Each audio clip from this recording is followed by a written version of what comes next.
Hi, my name is Umberto Mucci and this is We the ItaliaNews, a podcast about Italy during coronavirus times. Today is Friday, May 21, 2021. Italy has administered 29,410,000 shots of vaccine. 9,500,000 Italians are fully vaccinated, 15.8% of the population.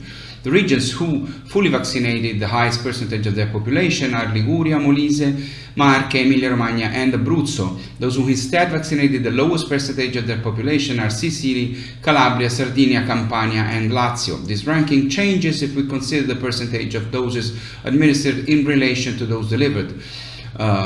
From this point of view, the five regions with the highest percentage are Marche, Lombardy, Liguria, Molise and Veneto, while those with the lowest percentage are Sardinia, Calabria, Valle d'Aosta, Trentino, Alto Adige and Lazio.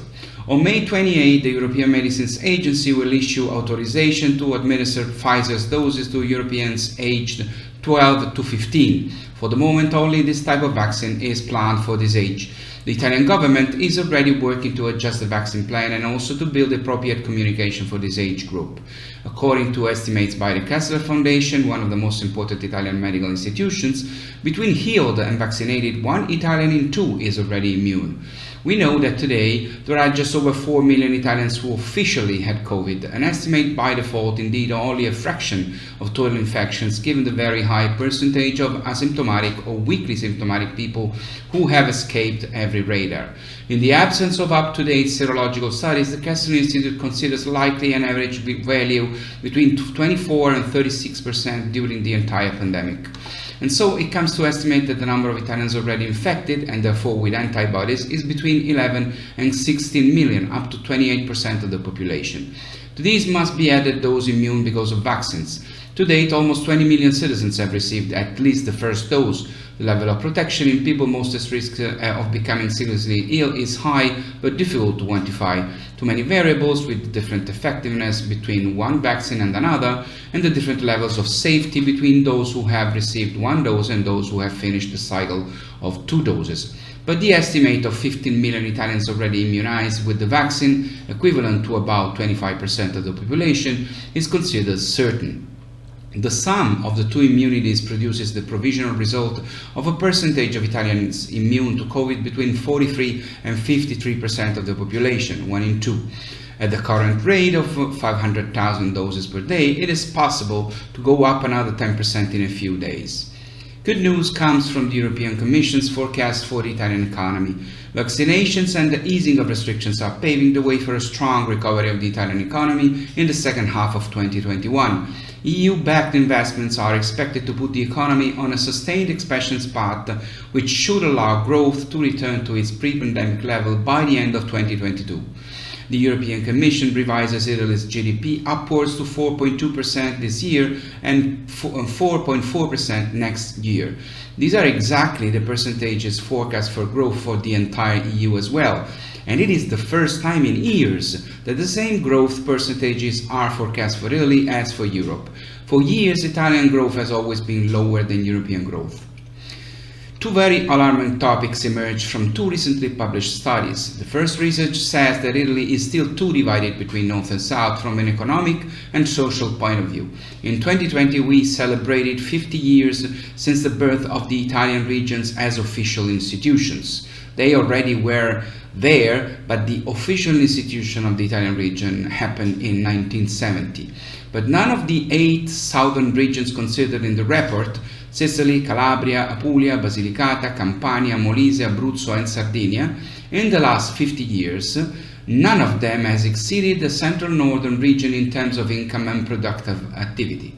In recent decades, the economic gap in Italy has been accompanied by a gap in services. In the south, people die on average 2 years earlier than in the north.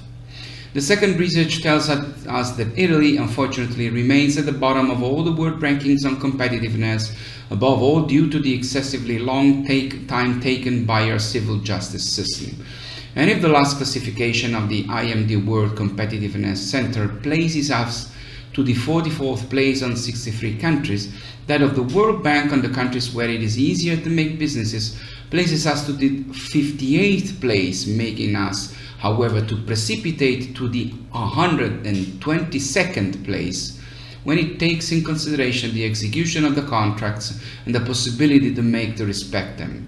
In this field, in fact, our country not only has judgment times infinitely longer than the OECD average, but also costs much higher than our competitors.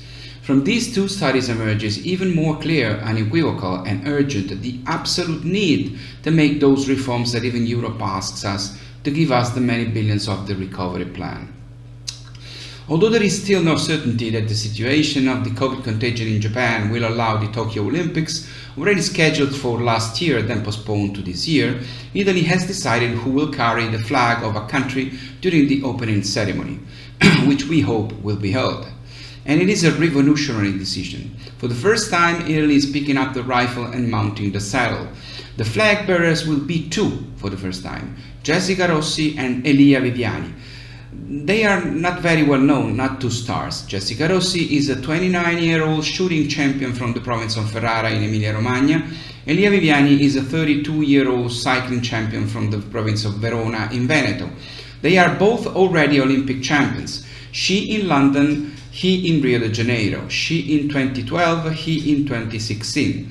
It is the first time of a couple of standard bearers, and the first time that this honor was given to athletes of two sports like shooting and cycling.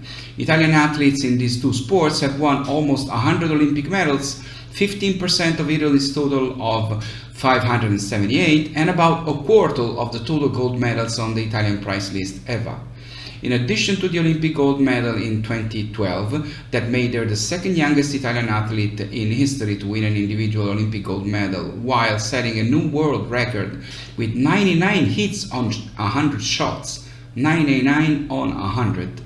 Jessica has been two other times world champion and represents the many Olympic medals that the shooting has granted to Italy, 9 gold, 8 silver and 8 bronze. Elia, who at this time is running the Giro d'Italia, represents a sport like cycling that has given Italy so many Olympic medals, 33 gold, 16 silver and 10 bronze. Now, the wait is to know who will carry the Italian flag in the closing ceremony. It will be decided in a few days, in the hope that it will be possible to make the Olympics, which in theory should begin on July 23 and end on August 8.